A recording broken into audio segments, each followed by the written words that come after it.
어, 보통은 목사님이 소개를 해주시는데 안 해주셔서 제가 저 스스로를 소개하도록 하겠습니다.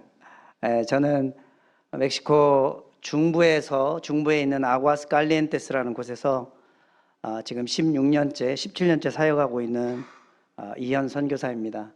오늘 하나님께서 허락하신 이 귀한 자리에 함께 모여서 하나님의 은혜를 나누고 또 우리 아름다운 찬양을 통해 하나님께 영광 돌릴 수 있는 귀한 자리에 또 하나님께서 보내주시고 함께 할 수 있게 해주셔서 감사드리고 또 하나님께 영광 올려드립니다. 잠시 제가 준비한 동영상이 있습니다. 저희 어떻게 사역을 하고 있고 또 우리 임학성강교회가 저희 사역을 후원하고 또 함께 기도해 주시고 계시는데 어떻게 사역하는지 잠시 동영상을 통해서 나누고 그리고 말씀을 함께 나누도록 그렇게 하겠습니다.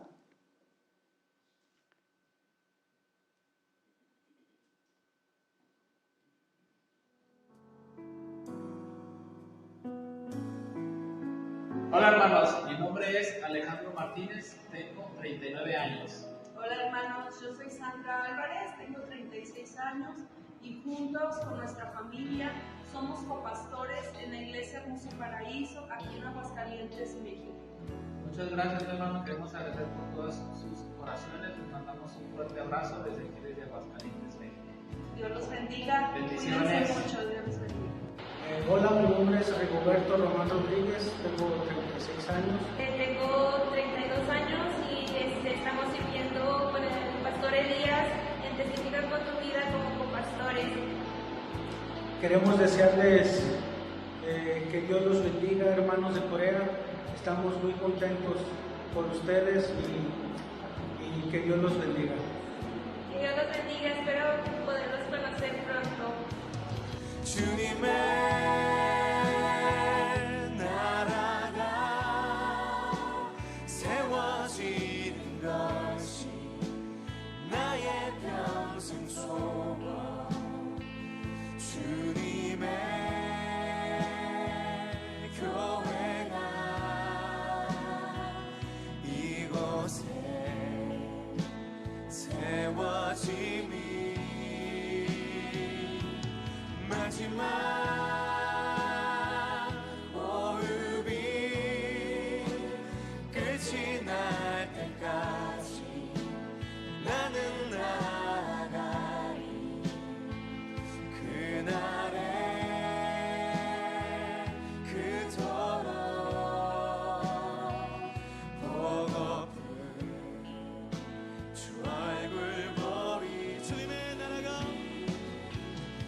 어쩌면 내 삶을 전혀 돌볼 수 없을지 모르겠지만 나를 보내시고 무너진 그 땅에 내 생명 묻으소서.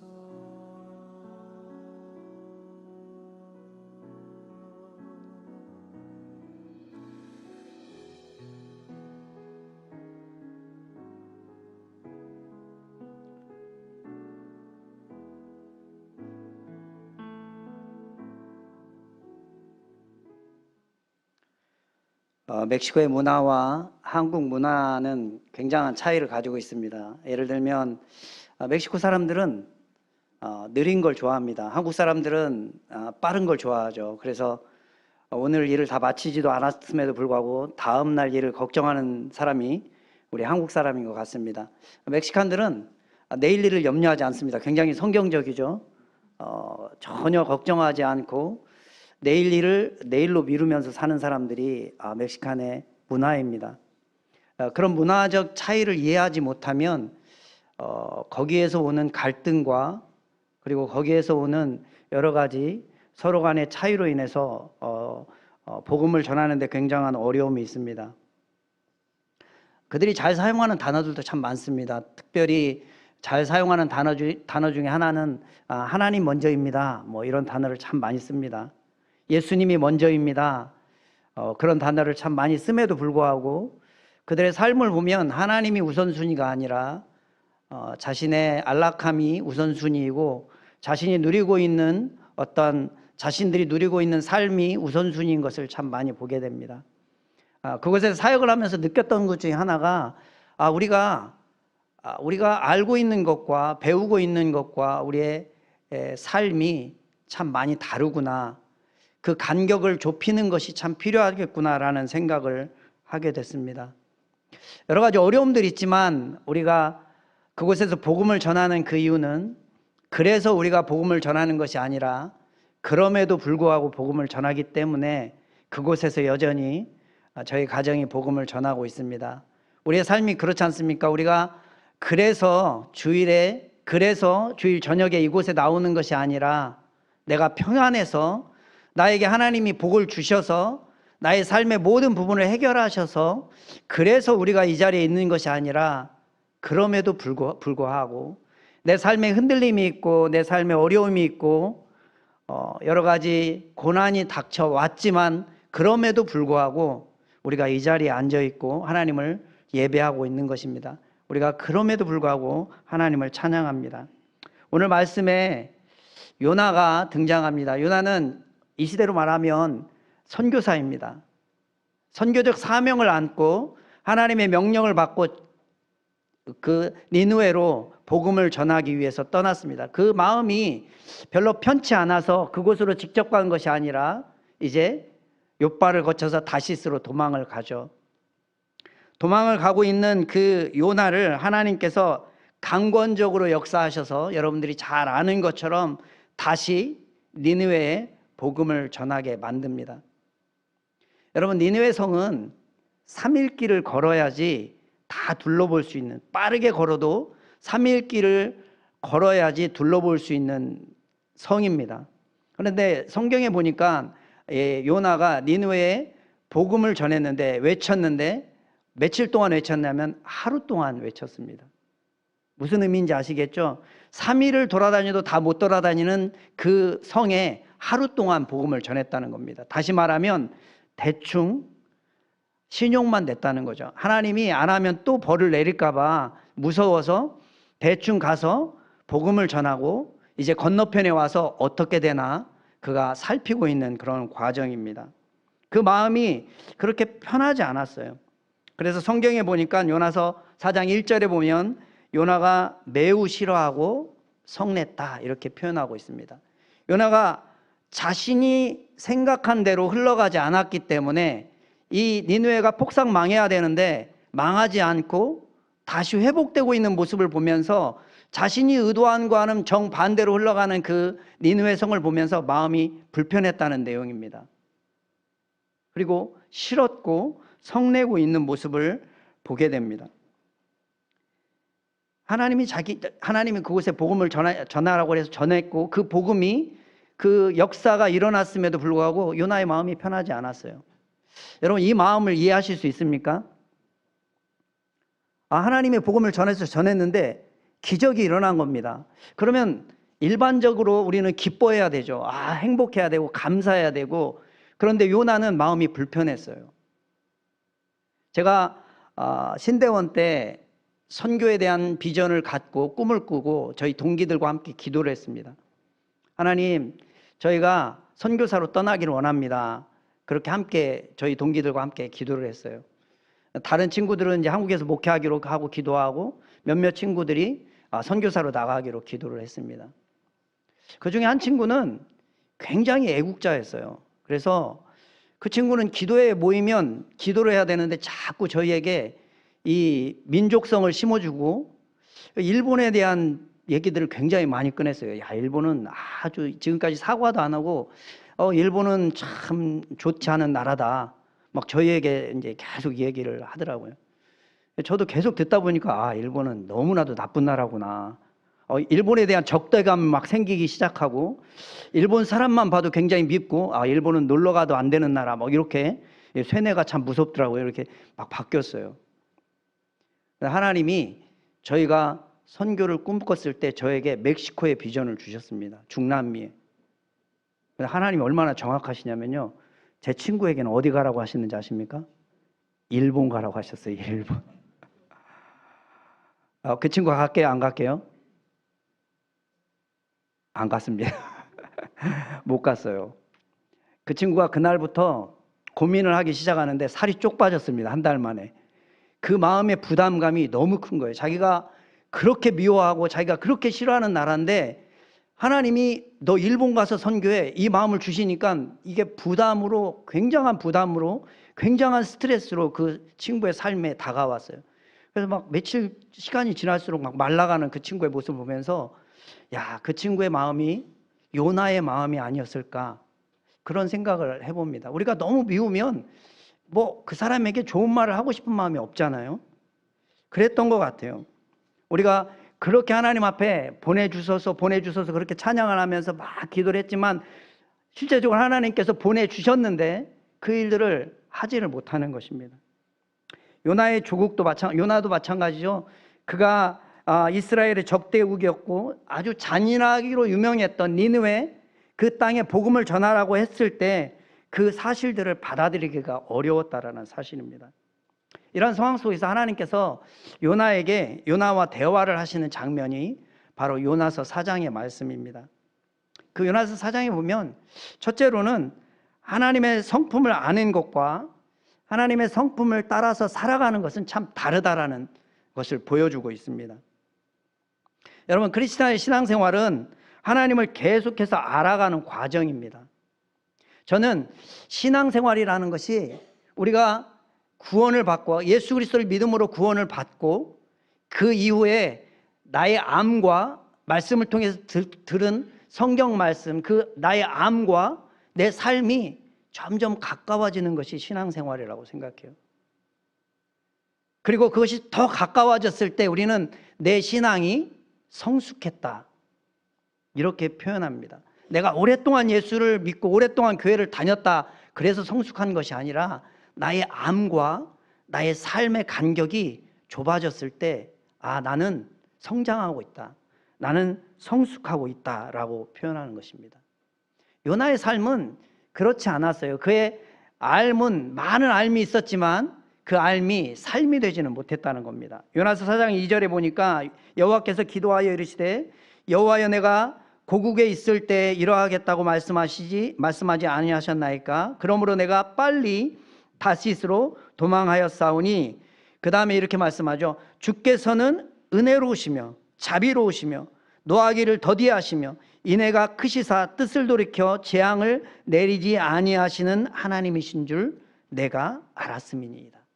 요나가 하나님에 대해서 정확히 알고 있었다는 겁니다. 여러분, 우리도 신앙생활을 어느 정도 하다 보면 하나님에 대해서 많이 알죠. 표현합니다. 나의 하나님은 사랑의 하나님, 나의 하나님은 인내의 하나님, 나의 하나님은 고치시는 하나님. 우리가 우리의 입술로 많이 고백해요. 잘 압니다. 그런데 우리의 신앙이 그 아는 데서 멈추는 것이 아니라 그 신앙이 삶이 되어야 한다는 것입니다. 우리가 하나님에 대해서 많이 알죠. 어떻게 신앙생활을 해야 하고 어떻게 인내해야 되고 이 상황 속에서는 내가 크리스찬으로서 하나님의 자녀로서 어떻게 결정해야 되는지 우리는 아주 정확히 잘 알고 있습니다. 너무나도 정확히 잘 알고 있음에도 불구하고 우리는 그 자리에서 갈등을 하죠. 알고 있지만 그것을 내 삶에 적용할 때 굉장한 갈등을 하게 됩니다. 성숙한 사람은 갈등하지 않습니다.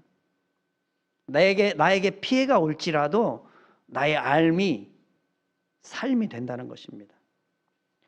저희가 멕시코에 16년 전에 처음 갔을 때 저희는 멕시코는 스페인어를 쓰는 나라인데요. 스페인어를 하나도 하지 못했습니다. 뭐 알고 간 것은 뭐 올라 들어보셨죠? 올라, 세뇨리타 뭐 이런 단어들 몇 가지 단어들만 알고 갔습니다. 멕시코에 가서 저희가 언어가 굉장히 빨리 늘었어요. 한 2년 정도 지났을 때는 자유롭게 저희가 성경 공부를 가르치고 자유롭게 제가 설교를 할 수 있었습니다. 어떤 스페인어를 전공하신 분이 저한테 그러더라고요. 어떻게 언어를 그렇게 빨리 할 수 있었냐고. 제가 잘난 체 하려고 이런 얘기를 드리는 것이 아니라 아내와 제가 저녁에 공부를 같이 해요. 그러면 그것을 그대로 그 다음날 가서 써먹는 겁니다. 한 번, 두 번, 세 번 반복해서 계속 사용하니까 언어가 굉장히 빨리 늘었어요. 저희가 공부하고 알고 있는 그 사실들을 그 다음날 저희가 부끄러워하지 않고 제가 두려워하지 않고 내가 이 단어를 쓰면 이 사람들이 알아들을까 말까? 이 사람들이 나를 어떻게 볼까? 이런 두려움을 갖지 않고 그냥 배운 것을 그대로 그 다음 주에 그 다음날 알아듣던 말던 그죠? 그냥 나는 외국인이니까 아쉬운 사람들이 좀 알아들으세요 하면서 막 얘기를 했습니다. 언어가 빨리 늘었어요. 여러분, 우리가 알고 있는 것을 우리가 삶으로 보여줄 때 우리의 신앙이 성숙하는 겁니다. 언어가 늘듯이 우리가 신앙이 한 단계 한 단계 올라갈 수 있어요. 그런데 알고 있는 그 사실들을 내 안에 감추고 두려워하고 부끄러워하고 내가 그것을 세상 가운데 적용하기를 머뭇거린다면 결국 우리의 신앙은 성숙하지 않게 된다는 겁니다. 성장하지 않는다는 거예요.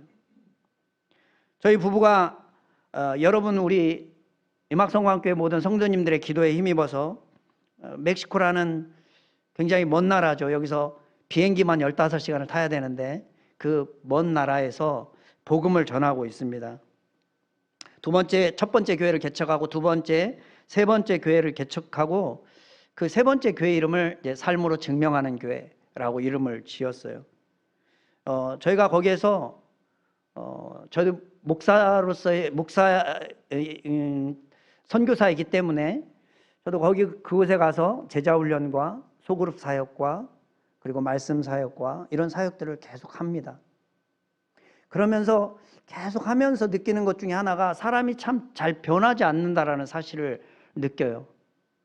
여러분, 사람이 참 변하지 않죠. 사람이 변하는 게 참 쉽지 않습니다. 그래서 사람이 변하면 죽을 때가 됐다 그런 표현도 쓰는데 사람이 참 쉽게 변하지 않는 것 같아요. 그것은 한국 사람뿐만 아니라 세계 모든 나라 사람들이 그런 것 같습니다.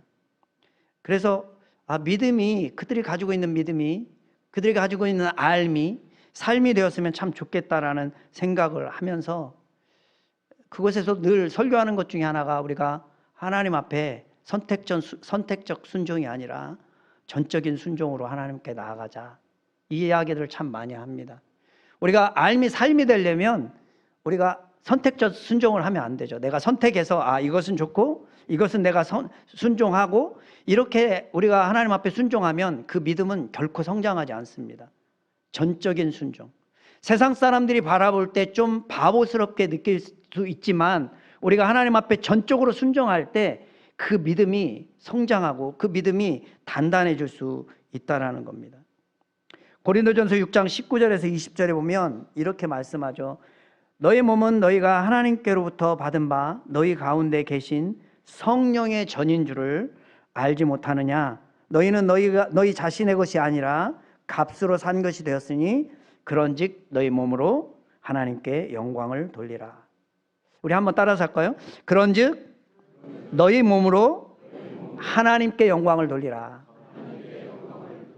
이게 무슨 말씀입니까? 너희 몸으로 하나님께 영광을 돌리라. 우리의 입술로가 아니라 우리의 삶의 전 인격으로, 우리의 삶으로 하나님께 영광을 돌리라라는 거예요. 말로만이 아니라 전적인 우리의 삶 속에서 예수 그리스도가 묻어나고 그 향기가 흘러나와야 한다는 말씀입니다.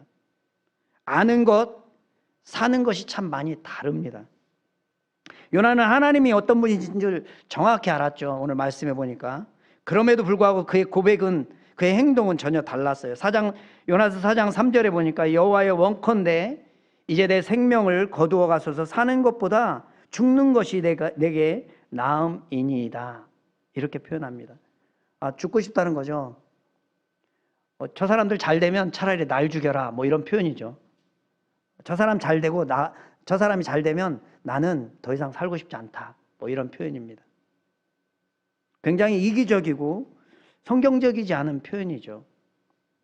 왜 이렇게 요나가 고백합니까? 그것은 요나가 가지고 있던 하나님에 대한 지식이 자신의 삶에 적용되지 못했기 때문에 그래요. 하나님의 성품을 잘 알고 있었지만 하나님의 성품을 요나 자신이 소유하지 못하고 있었다라는 겁니다. 우리가 평생을 통해서 추구해야 될 목표가 있다면 단 한 가지죠. 하나님의 성품을 내가 소유하는 것. 그 하나님의 성품으로 우리가 살아가는 것. 그 간격을 좁혀가는 것입니다. 니느웨 백성이 회개하고 하나님의 진노가 거두어지는 것을 보면서 요나가 심히 화를 내고 있습니다. 그때 하나님께서 요나에게 시청각 자료를 통해서 요나를 깨닫게 하시죠. 5절에서 8절까지 보면 하나님께서 그를 깨닫게 하십니다. 우리가 이 땅을 살아가는 동안에 하나님께서 우리에게 주시는 모든 것은 다 의미가 있습니다. 그래서 우리가 눈으로 보고 귀로 듣고 만나는 모든 상황과 사건들 속에서 우리는 하나님이 나에게 무슨 메시지를 주시는지 깊이 깨달아야 합니다. 깊이 묵상할 수 있는, 그리고 그런 것에, 영적인 것에 민감할 수 있는 우리 믿음의 성도님들 되시기를 간절히 바랍니다. 하나님께서 요나에게 박넝쿨을 주시죠. 박넝쿨을 주시고 박넝쿨 아래 안주하는 인생을 살지 말아라 라고 말씀을 하시는 겁니다. 하나님이 주신 축복을 누리는 것은 죄가 아닙니다. 하지만 축복을 누리는 것보다 더 중요한 것은 하나님이 주신 축복으로 어떻게 살아가느냐가 중요하다는 거죠. 하나님이 우리에게 물질의 축복을 주셔요. 그런데 그 주신 축복으로 우리가 어떻게 살아가느냐가 참 중요하다는 사실입니다. 하나님께서 떼약볕에 고생하는 요나를 위해서 풍성한 박넝쿨을 예비하십니다. 여러분, 이스라엘의 그 박넝쿨은, 우리가 여기서 박넝쿨이라 한국 성경에는 표현하지만 잎이 굉장히 넓은 그런 넝쿨과의 식물입니다. 요나가 그 떼약볕에 천막을 치고 있었는데 거기 위에 하나님께서 하룻밤 사이에 박넝쿨이 자라게 하시고 그 넝쿨로 그 모든 천막을 다 덮으십니다. 그 하나님께서 주신 그 시원한 그 넝쿨 아래서 이 요나가 굉장히 기뻐합니다. 그래서 여기가 좋사오니, 난 더 이상 하고 싶은 게 없다. 난 너무 행복하다. 이제 요 상황이 나는 바뀌지 않았으면 좋겠다. 지금 나에게 주신 아파트 54평, 나에게 주신 차, 나에게 주신 많은 것들, 우리 안에 이런 것들을 막 주실 때 우리가 느껴지는 것 중에 하나는 나 너무 행복해.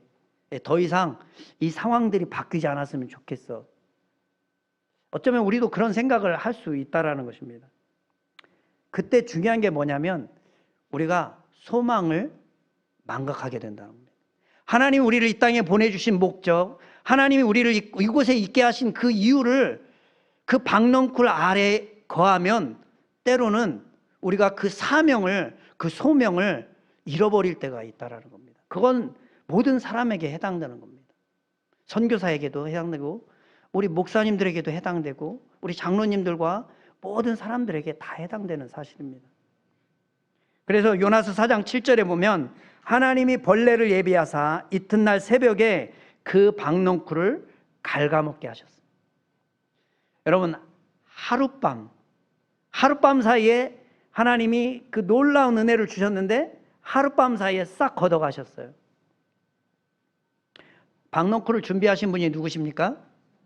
하나님이시죠. 걷어가신 분은 누구십니까? 하나님이십니다. 벌레가 박농쿨을 갉아먹는 그 순간부터 뜨거운 동풍까지 불어서 순식간에 말라버렸어요. 여러분, 우리가 하나님이 주신 그 축복에 그냥 안주하고 있다면 어쩌면 하나님께서 우리를 깨닫게 하기 위해서, 우리의 소명과 사명을 알게 하기 위해서 그 박농쿨을 거두어 가시기도 한다는 사실입니다. 안주하지 않고 그 박농쿨 아래 나와 하나님의 뜻을 이루어가는, 사명을 감당하는 우리 믿음의 성도님들 되시기를 바랍니다. 멕시코는 콜라 소비가 1위입니다. 여러분, 콜라를 좋아하시는 분도 많은데 멕시코는 콜라를 너무 좋아해서 모든 식탁에 콜라가 올라옵니다. 신방을 가면 교인들 집을 방문하면 늘 콜라를 대접합니다. 한국 사람 같으면 잘 안 마시죠. 콜라를 잘 안 마시는데 보통 콜라를 그냥 주는 게 아니고 3리터짜리를 내놔요. 이제 그걸 다 먹어야지 갈 수 있으니까 콜라를 굉장히 좋아합니다. 그래서 얼마나 본인들이 콜라를 좋아하면 젖병에다가 콜라를 넣어가지고 1살짜리 되는 아이에게도 콜라를 먹입니다. 애들이 자지러지죠. 너무 힘들어합니다. 그 정도로 우리나라도 뭐 음료수들을 많이 마시지만 멕시코는 완전히 콜라가 점령한 나라라고 봐도 과언이 아닙니다.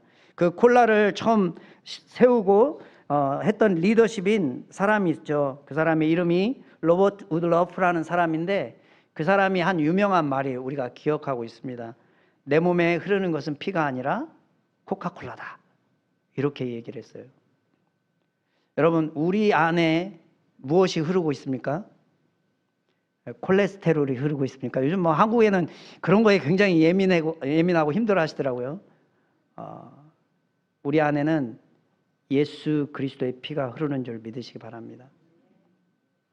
이 코카콜라의 사장이 자신의 정체성을 분명히 깨달았어요. 나는 어떤 사람인지, 그래서 내 안에 코카콜라가 흐른다고 얘기했어요.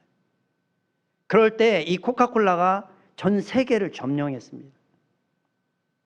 우리 안에 예수 그리스도의 피가 흘러요. 우리가 그 정체성을 깨닫고 놓치지 않으면 이 땅을 우리가 예수 그리스도의 피로, 예수 그리스도의 복음으로 물들일 수 있을 줄 믿습니다. 그 다음 사람이 또 그런 얘기를 했어요. 우리의 경쟁 상대는 청량 음료가 아니라 물이다. 이렇게 표현했습니다. 멕시코는 물보다 콜라가 더 쌉니다. 그래서 사람들이 콜라를 많이 마시는데 그 정도로 자신들이 가지고 있는 정확한 그 정체성을 가지고 있었다라는 겁니다. 여러분, 손흥민이라는 축구 선수 잘 아시죠? 아십니까? 축구 선수 손흥민이 인터뷰를 하면서 그런 얘기를 했어요. 나는 둘이 있을 때는 축구 이야기를 하고 혼자 있을 때는 축구 생각을 한다. 여러분은 어떠십니까? 나는 둘이 있을 때는 예수님 이야기를 하고 혼자 있을 때는 예수님을 묵상한다. 맞습니까? 아니면 나는 둘이 있을 때는 다른 사람을 험담하고 혼자 있을 때는 그 같이 있었던 사람을 험담한다. 뭐 이렇게 하십니까? 참 멋있는 말인 것 같아요. 둘이 있을 때는 축구 얘기를 하고 혼자 있을 때는 축구 생각을 한다. 우리 안에 정확한 정체성을 가지고 있다면, 내 안에 흐르는 것이 예수 그리스도의 피라는 사실을 정확히 알고 있다면 우리는 이 땅에 그런 즐거움에 그냥 안주해 있지 않게 됩니다. 세 번째로는 하나님의 궁극적인 관심이 한 영혼, 한 생명이라는 겁니다. 요나서 4장 11절과 12절에 이렇게 말씀하죠.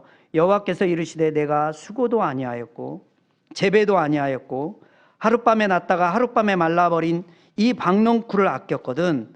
하물며 이 큰 성읍 니느웨에는 좌우를 분별하지 못하는 자가 12만 명이요 가축도 많이 있나니 내가 어찌 아끼지 아니하겠느냐.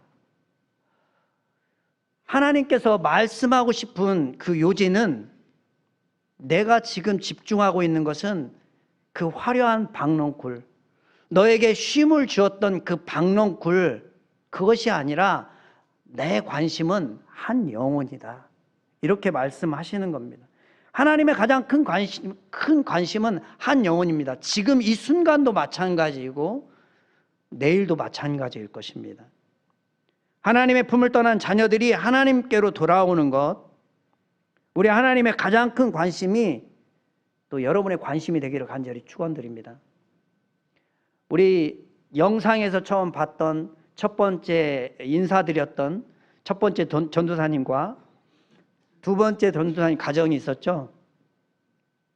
두 분 다 저희 교회 평신도로 오셔서 신학을 공부하고 지금 전도사의 과정을 받고 있는 분들입니다. 오시기 전에 이분들은 마약 중독자였습니다. 한 가정은 부부가 다 알코올 중독자였어요. 말씀을 듣고 그 삶이 변했고 그 삶이 완전히 하나님 앞에 거꾸러졌어요. 도저히 견딜 수 없어서 그들이 내가 하나님 앞에 내 전 삶을 드리고 싶다고 해서 이제 신학을 공부하고 그리고 전도사의 사역을 지금 하고 있습니다. 말씀이 그들의 삶을 바꾸어 놓았다는 겁니다. 하나님이 바라시고 원하시고 관심 갖는 것은 그렇게 한 영혼 한 영혼들이 바뀌어지고 하나님께 회복되는 것입니다. 그게 우리의 관심이 되어야 한다는 겁니다. 저희가 첫 번째 그리고 두 번째, 세 번째 교회를 개척하고 지금은 그 교회들 안에서 밥 주는 사역들을 하고 있습니다. 지난번에도 제가 잠시 소개해 드렸는데 아이들이 굶고 있는 아이들이 있어서 우리 한국교회가 후원하고 있는 그 후원금을 가지고 그들에게 밥을 주고 있습니다. 물론 밥만 주는 것이 아니라 오면 말씀도 나누고 그 아이들에게 복음을 전하고 있습니다. 그리고 또 저희가 마약센터 사역을 협력 사역을 하고 있는데 그곳에는 11세부터 16세의 여자 아이들 마약 중독과 알코올 중독 아이들이 그곳에 들어옵니다. 그곳에 들어와서 재활 훈련을 받아요.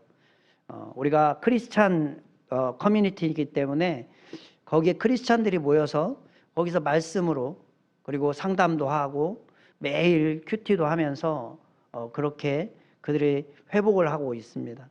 16세가 되면 그 센터를 나가야 합니다. 아이들이. 저희가 그 사역을 하면서 아이들이 16세가 되면 나가면 또다시 어려움을 겪어요. 거기 오는 아이들 대부분이 부모에게 버림을 받거나 부모가 대부분 알코올 중독자, 마약 중독자인 경우가 거의 90% 이상입니다. 그래서 그 아이들이 길거리에 나가서 자신들이 할 게 없으니까 몸을 팝니다. 11세, 12세 아이들이 몸을 팔다가 들어오면 그 아이들이 이미 임신한 상태인 아이들이 참 많아요. 여러분 11세, 12세면 우리나라 중학생, 그죠? 초등학생, 중학생 한참 어리광을 부리고 부모의 돌봄을 받을 그 나이에 그런 삶을 살아요. 16세가 되면 그 센터에 있을 수가 없어서 나가요. 근데 나가면 아이들이 스스로를 준비할 수 있는 시간이 없었기 때문에 또다시 그 마약과 알코올에 빠지는 경우가 굉장히 많습니다. 저와 아내가 그 부분이 굉장히 안타깝고 그래서 기도하는 중에 하나님께서 저희에게 그 아이들이 좀 2년 정도, 1, 2년 정도 쉼터라는 좀 쉴 만한 곳에서 자신의 나아갈 길을 준비할 수 있는 곳을 우리가 마련했으면 참 좋겠다라는 생각을 하면서 기도를 했습니다. 저희가 기도하면서 이제 조그만한 집을 얻어서 그 사역을 시작하면 참 좋겠다. 그래서 아이들이 예를 들면 어떤 기술을 2년 동안 기술을 배울 수 있도록 좀 후원해서 기술을 배워서 이제 자기가 어느 집 하나 정도 렌트해서 살 수 있는 조그만한 집을 얻어서 살고 그렇게 하다 보면 길거리에 방황하지 않고 하나님을 잘 섬기고 하나님의 사람으로 잘 클 수 있겠다라는 생각을 하고 그런 마음을 품고 있었어요. 근데 하나님이 참 정확하시더라고요. 하나님이 한 자매를 보내주셨는데 저희가 알기로는 그 자매가 굉장히 죄송합니다. 구두쇠예요.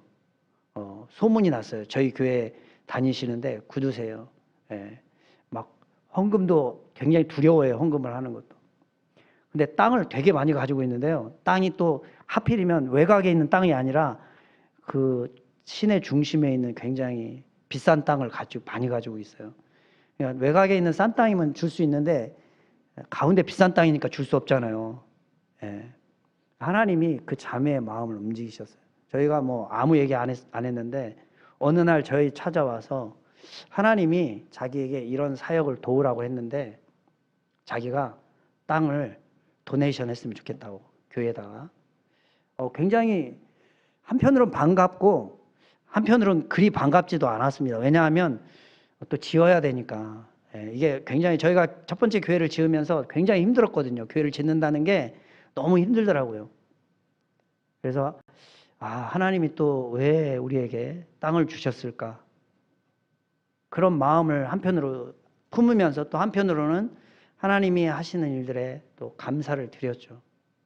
그래서 저희가 그 사역을 이제 조금씩 진행하고 아이들이 잘 준비되어져서 세상에 나가서 크리스찬으로서 하나님의 자녀로서 영향력 있는 삶을 살 수 있도록 저희가 잘 준비시키려고 생각하고 있습니다. 우리 임학 성광교회 모든 성도님들께서도 기억나실 때마다 멕시코 선교지를 기억하실 때마다 함께 기도해 주시면 그 기도가 멕시코 땅에 놀라운 역사로 나타나리라 믿습니다. 고린도전서 10장 31절에 보면 그런즉 너희가 먹든지 마시든지 무엇을 하든지 다 하나님의 영광을 위해서 하라. 우리가 하나님 앞에 섰을 때 하나님께서 우리에게 뭐라고 물어보실까요? 우리에게 남긴 재산을 물어보시지는 않을 것 같아요. 너 얼마의 재산을 남기고 왔니? 너 어떤 업적을 남기고 왔니? 너의 자녀들은 어떻게 성장했어? 직업이 뭐야? 이렇게 하나님은 묻지 않으실 거라고 생각합니다. 하나님의 관심이 거기 있지 않기 때문에 그래요. 하나님의 관심은 다른 데 있습니다. 그래서 하나님은 이렇게 물어보실 것 같아요. 내가 만든 구원의 방주에 너를 통해, 너의 삶을 통해 몇 명이나 들어왔어? 몇 명이나 초대되었어? 몇 명이나 변화되었어? 하나님의 관심이 한 영혼이기 때문에 하나님은 분명히 그렇게 물으실 거라고 저는 믿습니다. 한 영혼이 돌아오는 것이 얼마나 기쁘면 하나님께서 이렇게 말씀하시죠. 너희 하나님 여호와가 너희 가운데 계시니 그는 구원을 베푸실 전능자시라. 그가 너로 인하여 기쁨을 이기지 못하게 하시며 너를 잠잠히 사랑하시며 너로 인하여 즐거이 부르며 기뻐하시리라. 우리가 잘 됐기 때문에 기뻐하는 것이 아니라 우리가 세상에서 말하는 속히 잘 나가는 사람이라 기뻐하는 것이 아니라 하나님은 우리 한 영혼 때문에 여러분 그 자체 한 영혼으로 인해서 기뻐하고 즐거워하고 춤을 추신다는 것 사실입니다. 죽은 영혼이 돌아오는 것을 기뻐하셔요. 교회 안에 이런 기쁨이 충만해야 합니다. 우리 임학성광교회가 이런 기쁨이 충만하기를 간절히 축원드립니다. 한국교회 오면 많은 사람들이 이렇게 얘기해요. 제가 선교사로 왔기 때문에 이렇게 많은 분들을 만나면 이렇게 얘기해요. 한국교회 부흥은 끝났다. 이렇게 얘기해요. 선교사님 이제 아마 한국교회가 후원도 안 할 거예요. 이제 한국교회는 끝났어요. 이렇게 표현하더라고요. 저는 그렇게 생각하지 않습니다. 왜냐하면 우리 교회가 한 영혼에 관심을 가지면 우리가 한 영혼에 관심을 갖는 그 순간 그 관심을 잃어버리지 않는다면 한국 교회는 무너지지 않습니다. 그래서 우리 임학성광교회 우리 모든 성도님들이 우리 헌신 예배로 함께하는 우리 남전도의 모든 우리 성도님들이 다른 것에 우리가 관심을 갖지만 우리의 우선순위의 관심이 한 영혼이 되기를 간절히 축원드립니다.